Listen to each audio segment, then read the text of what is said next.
दिव्यजोत Kaur. So I hope आप लोगों ने मेरी लास्ट वीडियो देखी जिसमें मैंने demand curve, demand schedule and law of demand के बारे में बताया था। Now I will be concluding law of demand.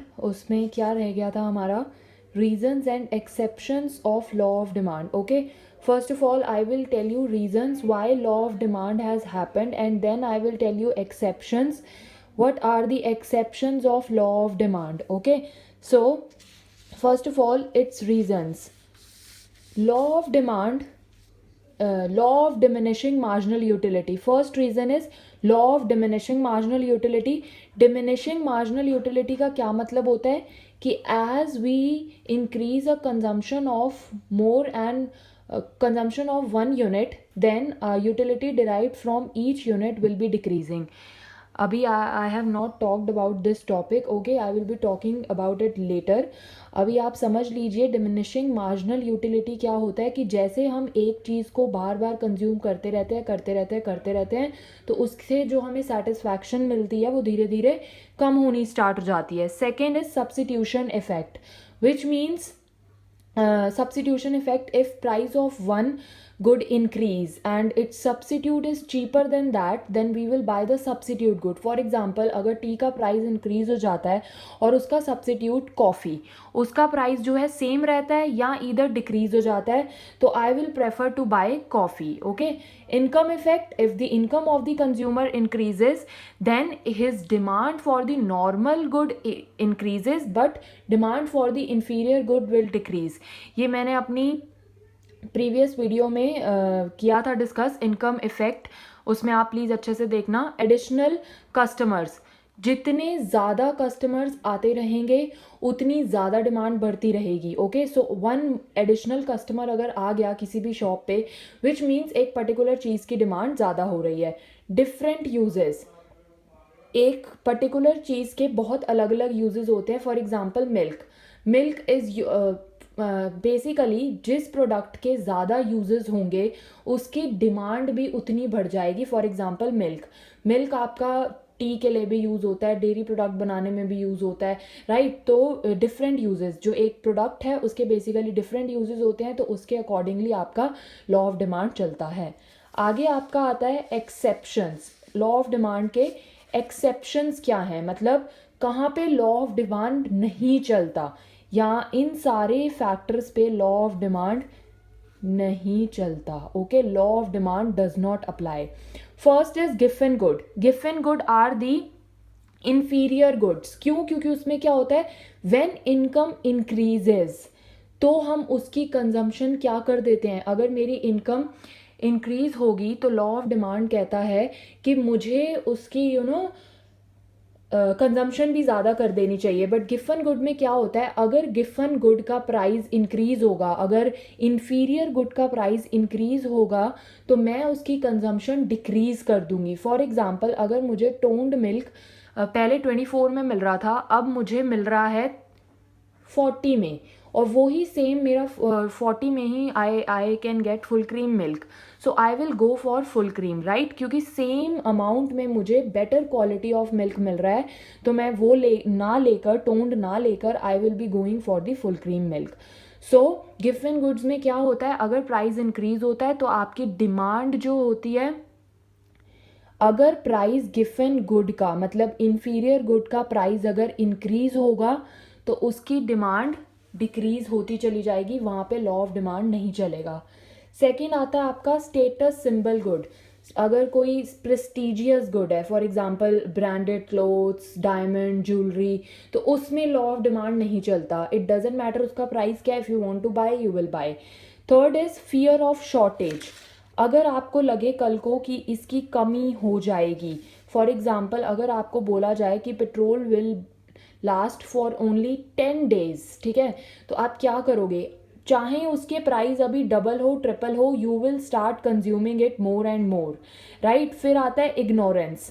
some people ignore the price, price ignore कर देते हैं कि it doesn't matter whatever the price is, if I want to buy that particular thing I will buy. Next is fashion related goods. Fashion related goods, for example, if something is in fashion, right? कोई भी dress, कोई भी denim where, कुछ भी चीज़ अगर fashion में है तो if it is overpriced then we will buy that good then also. अगर ओवर प्राइज्ड है तो भी हम वो खरीदेंगे. Necessities of life. नेसेसिटी जो होती हैं लाइफ की, for example milk, salt, food, clothing, ये हम चाहे इनका प्राइस जैसा भी हो but we need to buy the basic things, right. तो यहाँ पे भी लॉ ऑफ डिमांड नहीं चलता. आगे आता है आपका चेंज इन वेदर. वेदर पे चेंज जब हो जाता है वहाँ पे भी लॉ ऑफ डिमांड नहीं चलता है, ठीक है. So these are the exceptions. Once again, given goods, status symbol good, fear of shortage, ignorance, fashion related goods, necessities of life, change in weather. Okay, आगे करते हैं हम difference between individual demand and market demand. ये topic मैंने पहले कराया आपको individual demand and market demand का, but it is good to conclude this topic also. So individual demand is a quantity demanded, QD means quantity demanded by a single consumer and this is quantity demanded by all the consumers. May or may not follow law of demand. Individual demand may or may not follow law of demand, but market demand always follow law of demand. Okay, ये याद रखना, market demand हमेशा follow करता है law of demand. Not affected by all the factors affecting market demand. जो individual demand होती है हमारी, सारे उस फैक्टर से अफेक्ट नहीं होती जिससे मार्केट डिमांड होती है. जो 3 factor, if you remember my previous videos, तो उसमें मैंने वन ऑफ माई वीडियो में मैंने बताया था कि इसके अंदर 3 एडिशनल फैक्टर्स होते हैं. साइज, राइट, इनकम डिस्ट्रीब्यूशन और एक और. तो if you remember that kindly, if you don't remember that kindly see my previous video, okay, and check कि इसके अंदर मैंने क्या बताया था आपको, कौन से 3 जो थे वो एक्स्ट्रा थे. तो जैसे साइज़ है, size of the population and all, वो इसको इफ़ेक्ट नहीं करेगा, but size of the population इसको अफेक्ट करेगा. It is affected by all the factor affecting individual demand. जितने भी इसको 5 फैक्टर्स अफेक्ट कर रहे थे वो सारे के सारे इसके अंदर इंक्लूडेड होते हैं, और इसके अंदर 3 फैक्टर्स एक्स्ट्रा होते हैं. वो कौन से 3 फैक्टर्स हैं? Do comment, I will see, I will check कितनों को पता है कितनों को नहीं. Okay, so next topic will be movement in demand curve. Okay, we will start movement in demand curve. What do you mean by movement? Movement means to move इधर up और इधर डाउन, इधर उधर मूव करना, but along the demand curve. मतलब demand curve जो मेरा बना हुआ है, लाइक अगर मेरा डिमांड कर्व डाउनवर्ड स्लोपिंग बना हुआ है तो उसी के ऊपर और नीचे मूवमेंट होना. तो movement first is change in quantity demanded, change in its own price. Movement along demand curve को हम एक और नाम से बुलाते हैं change in quantity demanded. So अगर पेपर में क्वेश्चन आपको आए कि explain movement along demand curve या आए explain change in quantity demanded, what are the factors affecting change in quantity demanded and quantity demanded और movement, same thing. Please do not get confuse. अगर आपसे मूवमेंट पूछा जाएगा तो quantity demanded and movement are the same things.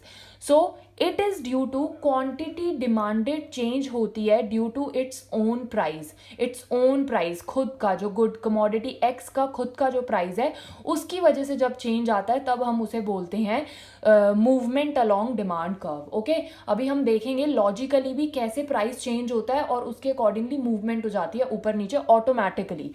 Okay, so movement are of 2 types. First is upward movement and second is downward movement.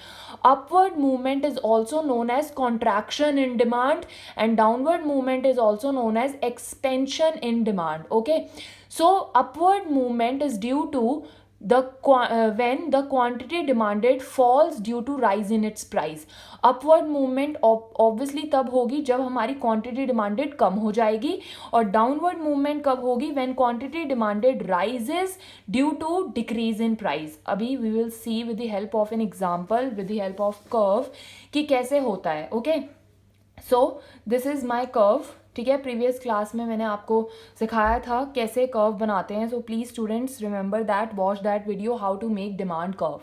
Okay, so it is a simple demand curve जिसके अंदर मैंने 3 variant price के लिए हैं और 3 variant ही quantity के आएंगे obviously.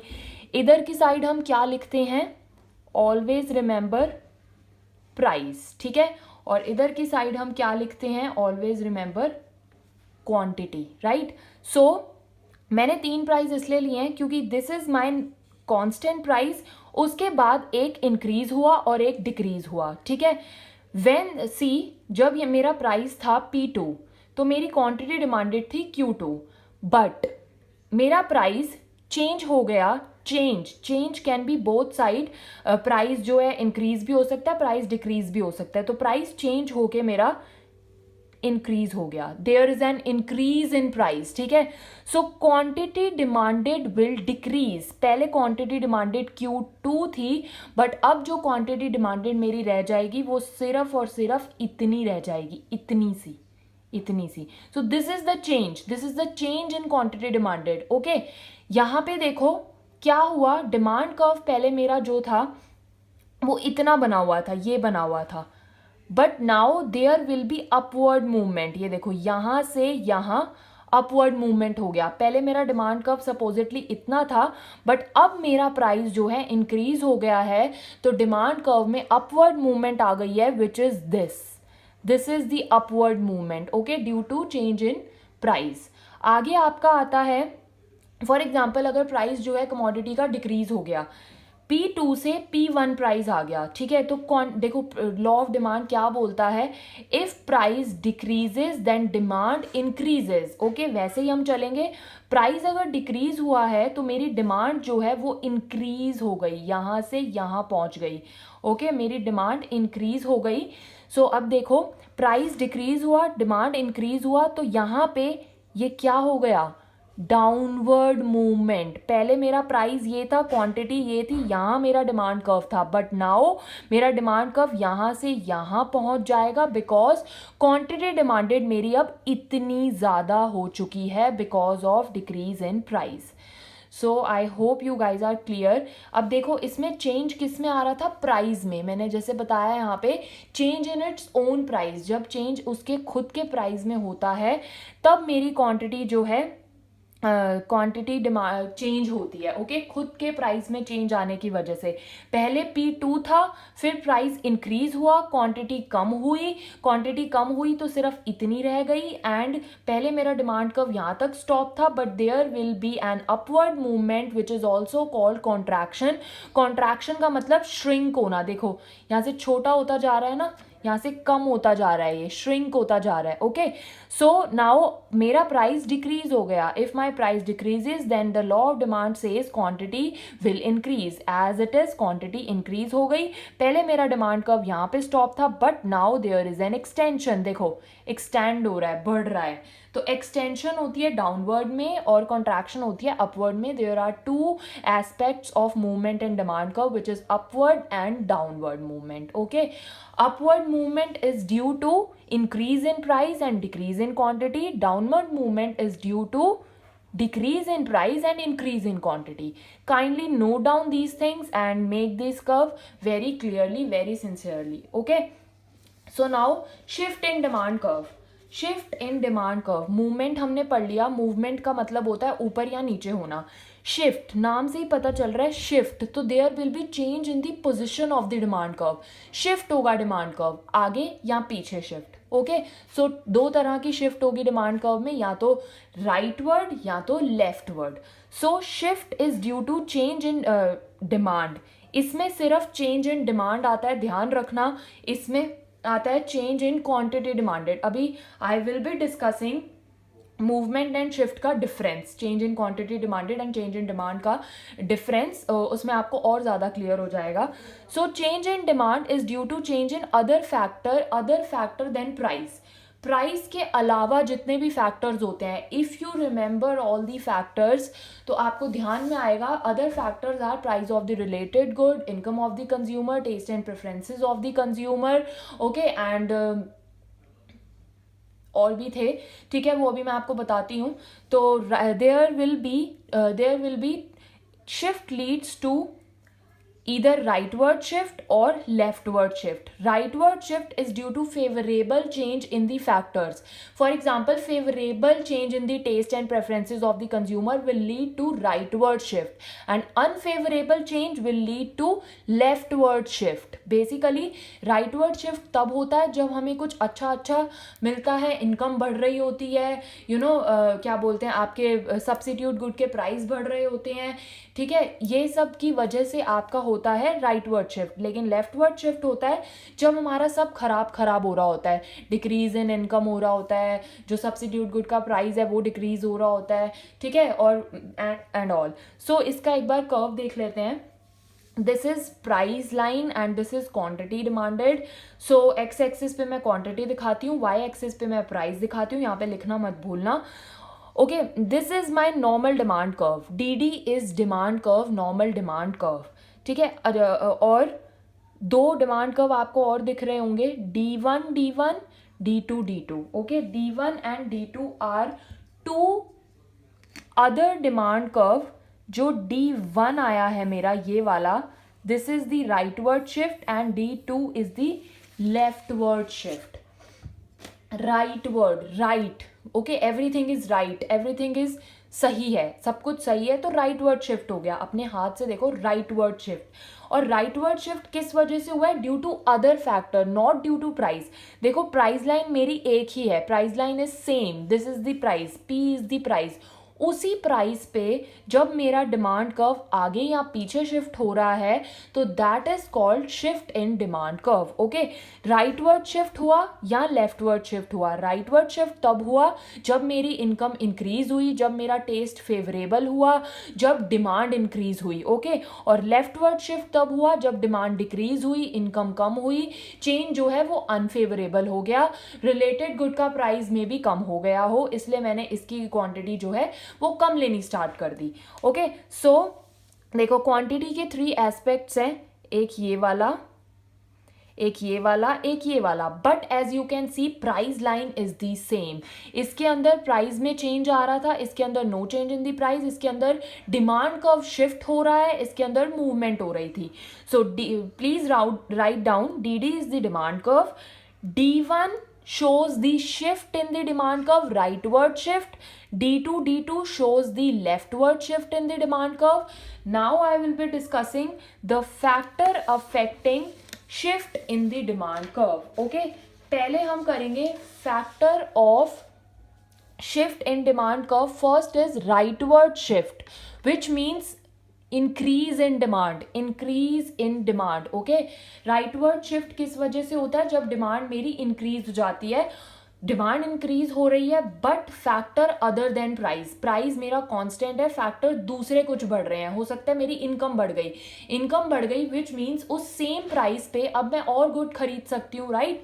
So increase in the price of the substitute good. अगर किसी सब्स्टिट्यूट गुड का प्राइस इंक्रीज हो गया है तो मेरी इस प्रोडक्ट के लिए डिमांड बढ़ जाएगी. फॉर एग्जाम्पल, अगर टी का प्राइस इंक्रीज हो गया तो, लेकिन कॉफ़ी का प्राइस एकदम सेम है, कांस्टेंट है ना कॉफ़ी का प्राइस, तो मैं क्या करूँगी? स्विच कर लूँगी, विच मीन्स जो कॉफ़ी है उसकी डिमांड ज़्यादा हो जाएगी as compare to tea users भी अब कॉफ़ी पे शिफ्ट कर लेंगे. Next is decrease in the price of the complementary good. Complementary good मैंने बहुत अच्छे से डिस्कस किया हुआ है अपनी one of the previous videos में, तो काइंडली चेक. कॉम्प्लीमेंट्री गुड का प्राइस अगर डिक्रीज होगा तो डिमांड डिक्रीज होगी. जैसे फॉर एग्जांपल, अगर पेट्रोल का डिमांड जो है डिक्रीज होगा तो क्या बोलते हैं, पेट्रोल का डिमांड जो पेट्रोल का प्राइस डिक्रीज हुआ तो कार की डिमांड मेरी बढ़ जाएगी, ठीक है. There is an inverse relationship in complementary goods. So shift, rightward shift तब होगा जब decrease in the price of the complementary good. अगर प्राइस जो है पेट्रोल का कम हुआ तो मेरा डिमांड जो है उसकी स्कूटर की बढ़ जाएगी, which leads to rightward shift in the demand curve. Increase in the income, normal goods, increase in the income of normal goods. अगर मेरी इनकम इंक्रीज हो रही है तो नॉर्मल गुड की डिमांड मेरी बढ़ जाएगी, नॉर्मल गुड मैं ज़्यादा खरीदूंगी. Okay, decrease in the income, inferior good. अगर मेरी डिक्रीज इन द इनकम हो रही है, इनकम मेरी कम हो रही है, तो मेरा इंफीरियर गुड वाला डिमांड कर्व शिफ्ट होगा rightward. Okay, increase in the population, अगर पॉपुलेशन इंक्रीज हो रही है तो भी शिफ्ट होगा rightward. Favourable change in the taste तो भी चेंज होगा rightward shift. Expectation of rise in the price in future, अगर मुझे लग रहा है फ्यूचर में prices are gonna rise of the particular commodity, तो मैं अभी उसकी कंजम्पशन बढ़ा दूंगी. देखो अगेन मैंने बना रखा है, price line is same, this dd is the original demand curve, d1 is the new demand curve which is due to shift, rightward shift in the quantity. Okay, अब इसके अंदर ये फैक्टर्स जो हैं please keep them in mind. और leftward shift किस वजह से हुआ है, इसका सारा ऑपोजिट लिख देंगे हम. Increase in price of substitute good, here decrease in price of substitute good. Increase in price of complementary good, increase in income for the inferior good, decrease in income for the normal good. Do mention income जब भी आता है हम दो goods दिखाते हैं, inferior and normal good, ये मैंने पहले बताया है आपको. So kindly check that video, please like, subscribe and share. Please let know other people also. Economics क्या होती है प्लीज़ उनको भी जानने दो, उनको भी शेयर करो और encourage me. Okay, so continue. Inferior और नॉर्मल गुड जो है इनकम के रिलेट, जब भी हम इनकम की बात करते हैं तो गुड्स दो तरह के होते हैं, इन्फीरियर और नॉर्मल. जब भी मेरी इनकम इंक्रीज होगी तो इन्फीरियर गुड की डिमांड जो है वो डिक्रीज होगी. जब मेरी इनकम डिक्रीज होगी तो नॉर्मल गुड की डिमांड जो है मेरी क्या होगी, इनकम डिक्रीज हो गई तो नॉर्मल गुड की डिमांड भी डिक्रीज होगी. Decrease in the population, population अगर डिक्रीज हुई है तो there will be leftward shift. Unfavourable change in the taste, पहले मुझे आइसक्रीम पसंद थी अब मुझे आइसक्रीम नहीं पसंद तो मैं नहीं खरीदूंगी, तो leftward shift. Expectation of decrease in the price in the future, अगर मुझे लग रहा है कि फ्यूचर में पर्टिकुलर चीज़ का प्राइस कम हो जाएगा तो I will not by that particular thing today. ठीक है, मैं थोड़ा वेट कर लूँगी. सो this is again the curve. dd is the normal curve, original curve. d1 is the curve derived after all these aspects and this is due to leftward shift in the demand curve. देखो leftward shift हो गया, so leftward shift in the demand curve. This is my price line, this is the quantity and this is the quantity. Price line same रहेगी. Please remember, बच्चे गलती से बनाए आते हैं, ऊपर या नीचे बनाए आते हैं, बट आपको नहीं बनाना. It is due to factor other than price. तो प्राइस आप कैसे चेंज कर सकते हो, प्राइस आपको बिल्कुल चेंज नहीं करना है. Okay, so these are the factor affecting demand. Change in demand. Shift is due to change in demand. Movement was due to change in the quantity demanded. Okay. So आगे next topic is difference. Not next topic. I will be concluding change in quantity demanded and change in demand. Change in quantity demanded, change in demand. Okay. So change in quantity demanded. Change in quantity due to change in its own price. Keeping other factor constant. ठीक है, keeping other factor constant मतलब जो बाकी के factors हैं वो constant रहेंगे. जो मेरा प्राइस ऑफ सब्स्टिट्यूट गुड है, प्राइस ऑफ कॉम्प्लीमेंट्री गुड है, इनकम ऑफ कंज्यूमर है, पॉपुलेशन है, सब कांस्टेंट रहेगा, सिर्फ प्राइस चेंज होगा. तो उसे मैं बोलूँगी change in quantity demanded. Change in demand, change in quantity due to change in the factor other than its own price. Price constant रहेगा, वो सारे फैक्टर जो भी फैक्टर्स हैं, आपके इनकम, आपके सब्स्टिट्यूट गुड्स, आपके ये क्या बोलते हैं कॉम्प्लीमेंट्री गुड, आपकी पॉपुलेशन, वो चेंज होगी. Now it leads to movement along the demand curve. जो आपका चेंज इन डिमांड है, it leads to movement along the demand curve. There can be upward और डाउनवर्ड मूवमेंट. अच्छा, ये एग्जाम में एग्जैक्टली क्वेश्चन आता है, write the difference between change in quantity demanded and change in demand, या फिर movement along demand curve और shift in demand. आपसे ये पूछें या मूवमेंट या शिफ्ट पूछें, you can write exactly the same answer जो अभी मैंने आपको लिखा है. उसमें सिर्फ इतना कर देना कि डेफिनेशन में थोड़े वर्डिंग्स चेंज कर देना. Change in quantity due to change in its own price, keeping other factor constant is called movement along demand curve. ठीक है, सो प्लीज रिमेंबर ये क्वेश्चन बहुत इंपॉर्टेंट है, बहुत स्कोरिंग है, बहुत ईजी है, very easy. So it leads to movement along demand curve. Movement is of two types, upward and downward. Upward को मैं contraction बोलती हूँ, downward को मैं expansion बोलती हूँ. Upward किस वजह से होती है, बताओ जल्दी बताओ, upward किस वजह से होती है, do you remember? Upward movement तब होती है जब मेरा प्राइस इंक्रीज होता है और क्वांटिटी डिमांडेड डिक्रीज होती है. Okay, very good. So it leads to shift in demand curve. Shift, rightward shift or leftward shift. Rightward shift को we also say increase in demand and leftward shift we also say decrease in demand. Third point is it occurs due to increase और decrease in the price of the given commodity. या तो price जो है given commodity का increase होगा या decrease होगा. अगर प्राइस इंक्रीज होगा तो अपवर्ड मूवमेंट होगी, अगर प्राइस डिक्रीज होगा तो डाउनवर्ड मूवमेंट होगी. Okay, it occurs due to change in the other factor like price of the other goods. Other good means substitute good और complementary good. Income of the consumer, income जब आती है तो हम दो गुड की बात करते हैं, inferior good and normal good. Okay, this is the curve. Curve can also be counted as a point. आपका कर्व जो है वो भी पॉइंट में काउंट हो सकता है. तो मेक श्योर अगर ये ज्यादा मार्क्स का क्वेश्चन आता है तो you make the curve. Okay, very simple, very easy. Hypothetical बनाना है, कोई आपको स्केड्यूल एंड ऑल लेके नहीं बनाना. So this is the y-axis and x-axis. Y-axis shows the price, x-axis shows the quantity.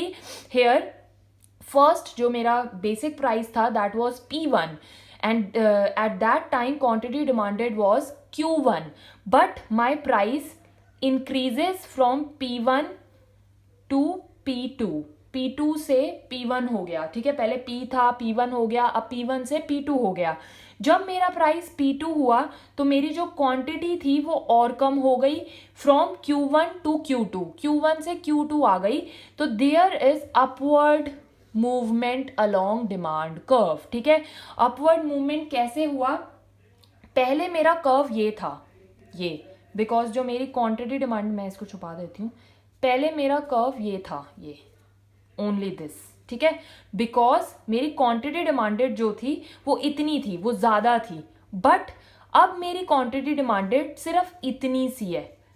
तो there is movement along the demand curve. Okay, ये आपको arrows बना देने हैं. एरोज बनाने बहुत जरूरी हैं, अदरवाइज पता नहीं चलेगा ना कि यहाँ से यहाँ पे गया है. ठीक है, तो एरोज बनाने बहुत जरूरी हैं. नेक्स्ट आता है आपका डाउनवर्ड. डाउनवर्ड शिफ्ट कब होता है? जब मेरा प्राइस जो है, ये देखो मेरा प्राइस जो है यहाँ से कम हो गया, यहाँ चला गया प्राइस, और ये मेरी क्वांटिटी डिमांडेड जो है वो बढ़ गई. ठीक है, प्राइस कम हो गया, क्वांटिटी डिमांडेड बढ़ गई, तो यहाँ पे मेरा हो गया डाउनवर्ड शिफ्ट.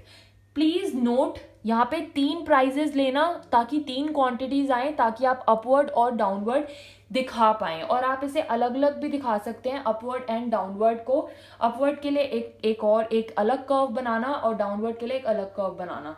वो if you are not getting this curve तो let me know, comment, then I will make अलग अलग कर्व्स. ओके, अपवर्ड का अलग बना दूंगी एंड डाउनवर्ड का अलग. सो this is rightward and leftward shift. This is change in demand. It leads to shift in demand, either rightward or leftward. नीचे आता है आपका quantity and y axis पे आता है आपका price. This is the original demand curve, D, and when there is in favorable change in the factor other than price. Price को छोड़कर बाकी किसी फैक्टर में अगर अच्छा फेवरेबल चेंज आता है तो उसे हम that leads to rightward shift. Rightward shift मेरा DD डिमांड कर्व से ये वाला D1 डिमांड कर्व हो जाएगा. और अगर कोई चेंज अच्छा नहीं आ रहा, अनफेवरेबल टेस्ट हो गया, या इनकम मेरी डिक्रीज हो गई है, या price of the other good increase हो गया है, तो क्या होगा? There will be leftward shift in the demand curve. Original वाले से D2 शिफ्ट हो जाएगा. Do make sure you guys make these arrows. Students please ये एरोज बनाना बहुत जरूरी है. So this is the rightward shift and this is the leftward shift. देखो, price line is the same and only quantity demanded will change. Price line मेरी same रहेगी, सिर्फ और सिर्फ किस में फर्क आएगा? क्वांटिटी डिमांडेड में फर्क आएगा. ओके, प्लीज I guess आप लोग को समझ आ गया होगा. And if you guys have not understand anything, kindly ask. You can also ask me on Instagram. I have a page commerce_with_divjotkaur. Okay, तो आप उसमें भी मुझे टेक्स्ट मैसेज कर सकते हैं and ask me if you have any query. So thank you for watching and do not forget to like, share and subscribe my channel. Okay, bye bye.